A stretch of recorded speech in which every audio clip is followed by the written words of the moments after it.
keselamatanku. Jikalau Dia di pihakku, terhadap siapakah ku gentar? Tuhanlah kekuatanku, Tuhanlah nyanyianku, Dialah keselamatanku. Jikalau Dia di pihakku, terhadap siapakah ku gentar? Tuhanlah kekuatanku, Tuhanlah nyanyianku, Dialah keselamatanku. Jikalau Dia di pihakku, terhadap siapakah ku gentar? Tuhanlah kekuatanku, Tuhanlah nyanyianku, Dialah keselamatanku. Jikalau Dia di pihakku, terhadap siapakah ku gentar? Mazmur 144 ayat 9 sampai 11. Ya Allah, aku hendak menyanyikan nyanyian baru bagimu. Dengan gambus 10 tali aku hendak bermazmur bagimu. Engkau yang memberikan kemenangan kepada raja-raja dan yang membebaskan Daud hamba-Mu. Bebaskanlah aku daripada pedang celaka, dan lepaskanlah aku dari tangan orang asing, yang mulutnya mengucapkan tipu, dan yang tangan kanannya adalah tangan kanan dusta. Apa kabar Bapak Ibu sekalian? Selamat berjumpa kembali ya dalam doa pagi online. Bapak Ibu, pada pagi hari ini kita kembali akan mendengarkan firman Tuhan. Saya mengajak kita sekalian, saudara, untuk menyatukan diri kita di dalam doa. Mari kita berdoa. Bapa dalam Tuhan Yesus Kristus, terima kasih kalau pada pagi hari ini kembali firman Tuhan boleh meneguhkan hidup kami. Biarlah apa yang boleh kami dengar sebagai umat-Mu, kami terus boleh mendapatkan pengajaran yang berharga dalam perjalanan hidup kami, sehingga kami tahu Tuhan, apa yang harus kami lakukan sebagai anak-anak Tuhan. Pimpinlah kami Tuhan dalam kuasa Roh Kudus-Mu, sehingga apa yang boleh kami dengar menjadi berkat dalam hidup kami. Dan juga Roh Kudus Tuhan memampukan hamba-Mu dalam segala keterbatasannya untuk dapat menyampaikan firman Tuhan dengan benar. Di dalam nama Tuhan Yesus Kristus kami berdoa dan mengucap syukur. Amin. Bapak Ibu, tema khotbah pada pagi hari ini adalah merangkul penderitaan. Dan bahan Alkitabnya terdapat di dalam kitab 1 Petrus, pasalnya yang kedua, ayatnya yang ke-19 sampai 25. Demikianlah firman Tuhan. Sebab adalah kasih karunia, jika seorang karena sadar akan kehendak Allah menanggung penderitaan yang tidak harus ia tanggung. Sebab dapatkah ditebus pujian jika kamu menderita pukulan karena kamu berbuat dosa? Tetapi jika kamu berbuat baik dan karena itu kamu harus menderita, maka itu adalah kasih karunia pada Allah.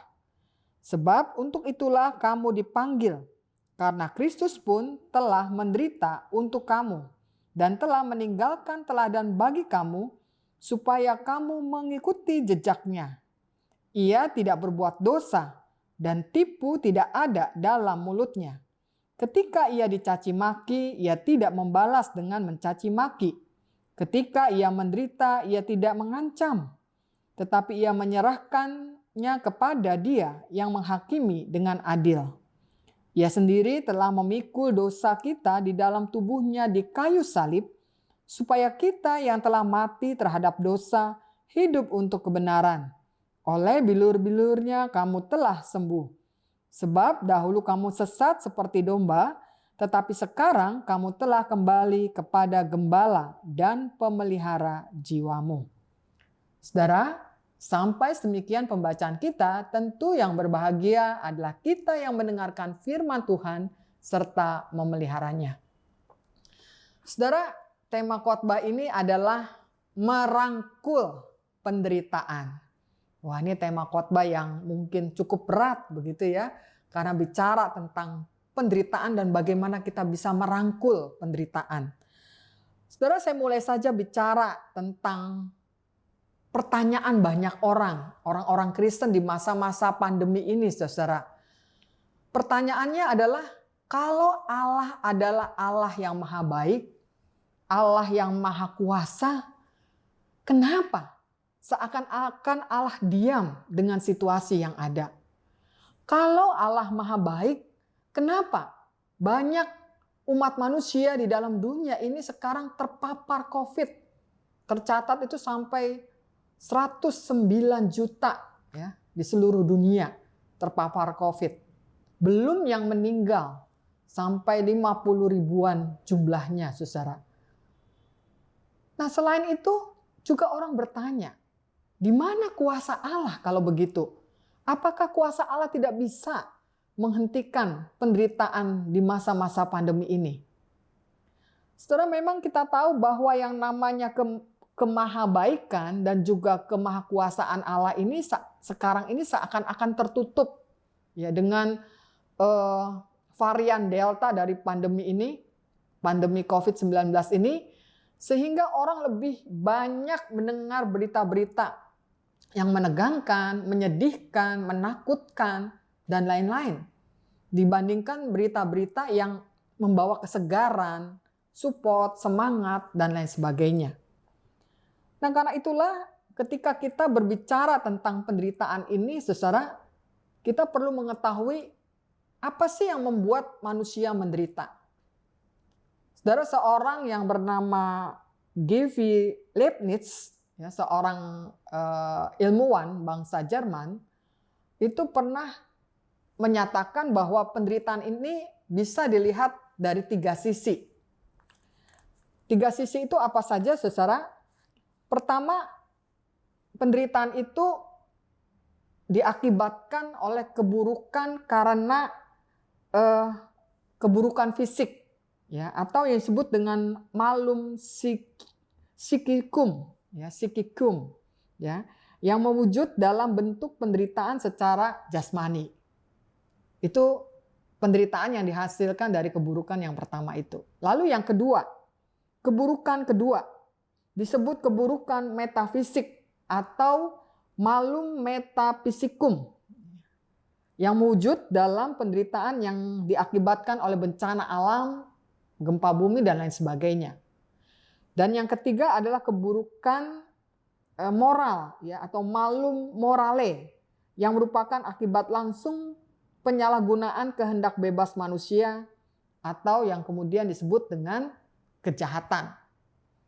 Nah, saudara, dari 3 keburukan ya, yang terjadi yang membuat kemudian manusia menderita, maka sebenarnya keburukan karena kejahatan inilah yang paling besar ya, di antara keburukan karena fisik ataupun juga karena musibah bencana alam dan lain sebagainya. Nah, saudara, pada kenyataannya memang penderitaan manusia yang diakibatkan oleh tindakan jahat manusia ini begitu luar biasanya terjadi dalam kehidupan ini. Dan penderitaan itu adalah sebuah realitas yang terjadi dalam kehidupan manusia yang tidak bisa terelakkan oleh siapapun juga. Seorang nabi bernama Yeremia dalam Yeremia 15 ayat ke-8 mengatakan tentang penderitaan. Mengapakah penderitaanku tidak berkesudahan dan lukaku sangat payah, sukar disembuhkan? Saudara, orang yang ada dalam penderitaan siapapun juga, bahkan seorang nabi saja, ingin segera terlepas dari penderitaan. Tapi inilah yang terjadi, bahwa setiap orang tanpa terkecuali harus menghadapi penderitaan. Karena itulah manusia, umat Tuhan harus belajar juga bahwa bagaimanapun juga penderitaan itu adalah sebuah kenyataan yang harus dihadapi secara berani. Kita tidak bisa melarikan diri atau bersembunyi dari penderitaan. Karena penderitaan akan terus mengejar kehidupan kita. Nah, karena itu apa yang harus kita lakukan? Yang kita lakukan seperti tema kita pada pagi hari ini adalah merangkul penderitaan. Nah, seperti apa sih merangkul penderitaan itu, saudara? Di dalam pembacaan kita 1 Petrus 2 ayat 19, saudara, dikatakan demikian. Sebab adalah kasih karunia jika seorang karena sadar akan kehendak Allah menanggung penderitaan yang tidak harus ia tanggung. Jadi saudara, ini menarik sekali ya, karena di dalam surat Petrus ini dikatakan sebab adalah kasih karunia. Saudara, kalau kita bicara kasih karunia kan orang melihat hal yang baik-baik dari kasih karunia itu ya. Entah mungkin kesehatan, kekayaan, kuasa, ya, dan lain-lain sebagainya. Tapi justru kalau kita memperhatikan di dalam surat Petrus ini, penderitaan itu ternyata juga adalah kasih karunia.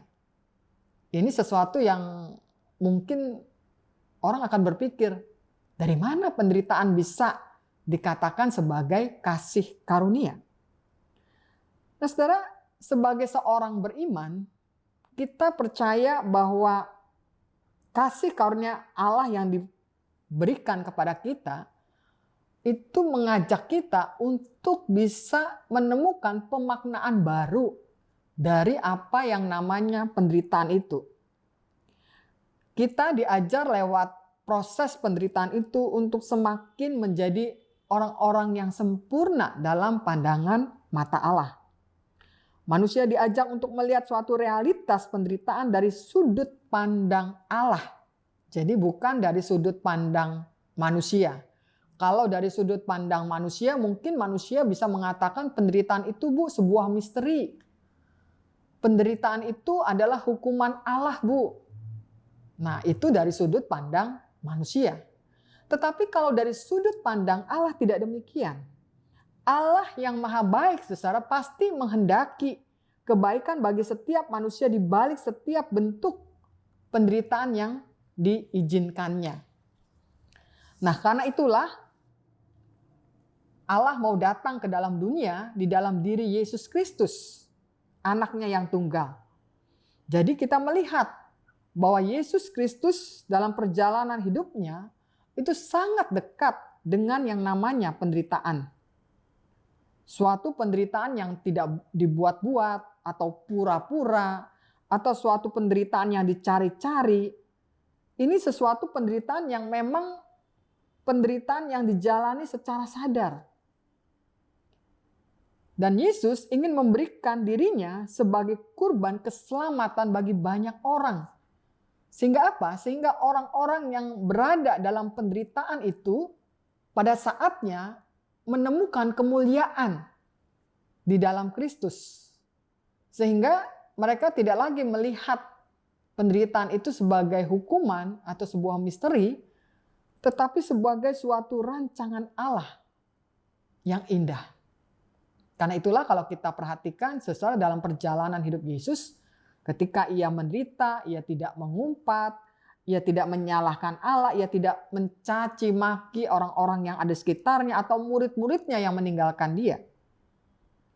Tetapi dia mampu merangkul penderitaan. Karena juga dikatakan bahwa ia tahu bahwa di tengah-tengah penderitaan yang dialaminya, ia mau menyerahkan semuanya itu kepada Allah Bapanya yang akan menghakiminya dengan adil. Itu dikatakan dalam 1 Petrus 2 ayat 23. Saudara, kalau Yesus saja menderita, maka kita pun mestinya harus memperlengkapi diri kita. Dalam pikiran kita, dalam perasaan kita, bagaimana kita harus kuat dan tangguh untuk menahan penderitaan itu. Oleh karena itu, saudara, walaupun penderitaan itu menyakitkan dan menimbulkan luka, Namun sesungguhnya bagi orang beriman, penderitaan itu hanya bersifat sementara. Seperti yang dikatakan Rasul Paulus bahwa kematian tidak lagi berdaya sengat. Hai maut, di mana sengatmu? Penderitaan ada, tetapi tidak akan mematikan. Dan manusia disadarkan bahwa ia tidak pernah sendirian dalam menghadapi penderitaan. Allah sendirilah yang sebagai Bapa akan hadir merangkul kita untuk boleh berjalan bersama-sama dengan Dia di tengah-tengah penderitaan kita. Dan dengan kesadaran inilah saudara bahwa penderitaan menjadi realitas yang dapat dihadapi. Bukan dengan beban yang berat, kemarahan, kekecewaan, tetapi dengan sukarela. Bahkan penderitaan dapat disambut dengan rasa syukur. Ketika kita harus menderita, Kristus ada bersama-sama dengan kita, memberikan kasih karunia-Nya melampaui segala penderitaan yang harus kita jalani. Ada kasih karunia demi kasih karunia yang akan mengiringi langkah-langkah kita di tengah-tengah penderitaan yang kita alami. Nah, karena itulah saudara, kalau saat ini kita harus menghadapi bagaimana banyak orang terpapar COVID dan juga diri kita, barangkali keluarga kita, atau kita juga kehilangan orang-orang yang begitu kita kasihi, yang tidak pernah terbayangkan terjadi dalam perjalanan hidup kita. Tentu ini masa-masa yang kelam dan berat, saudara, ketika orang harus menanggung penderitaan ini. Tapi mari percaya pada kuasa kasih Allah, bahwa Ia terus meneguhkan kita dengan kasih karunia demi kasih karunia, sehingga kita mampu untuk menanggung penderitaan itu. Dan bahkan saudara, kita bisa dipakai Allah untuk menjadi contoh atau teladan di tengah-tengah penderitaan yang dialami oleh manusia. Nah, karena itu, mari andalkan Tuhan, mari percayakan hidup kita kepada Tuhan, dan biarlah dalam penyerahan yang sungguh kepada Tuhan, kita hidup di dalam kasih karunia Allah yang senantiasa menyertai perjalanan hidup kita. Amin. Saudara, mari kita berdoa. Bapa dalam Tuhan Yesus Kristus, kami sungguh bersyukur untuk firman Tuhan yang boleh mengajarkan kepada kami untuk merangkul penderitaan. Karena kami sadar Tuhan, di tengah-tengah penderitaan saat ini yang kami alami di masa pandemi, Tuhan tetap hadir memegang kehidupan kami dan masa depan kami. Karena itu perkuat iman kami Tuhan, yakinkan diri kami agar kami percaya bahwa kami bisa melewati semua ini. Kami juga berdoa saat ini Tuhan untuk penanganan vaksinasi yang dilakukan oleh pemerintah pusat dan daerah-daerah agar boleh disambut secara positif oleh masyarakat luas, sehingga penanganan COVID-19 ini dapat membuahkan hasil dengan melandainya penularan COVID yang ada. Berikan masyarakat kami ya Tuhan kedisiplinan untuk melaksanakan protokoler kesehatan. Kami juga berdoa untuk penanganan ekonomi di Indonesia. Biarlah tangan kasih Tuhan yang boleh terus memberikan kepada pemerintah kami hikmat dalam menurunkan kebijakan-kebijakan dalam mengembangkan perekonomian di Indonesia. Kami berdoa ya Tuhan agar UMKM di Indonesia dapat tetap bertahan menghadapi tekanan pandemi COVID-19 ini. Tuhan, kami juga berdoa agar masyarakat maupun juga jemaat kami di dalam mengalami pergumulan ekonomi, mereka tetap mampu menghadapinya, sehingga kesulitan-kesulitan keuangan yang mereka hadapi ya Tuhan, mereka menemukan jalan keluarnya. Bapa dalam Tuhan Yesus Kristus, kami juga ingin berdoa untuk para tenaga kesehatan maupun juga supir ambulans atau petugas pemakaman dan krematorium. Biarlah tangan kasih Tuhan yang boleh terus menjaga dan melindungi mereka dari penularan. Dan biarlah Tuhan juga memberkati kehidupan mereka dan juga keluarganya.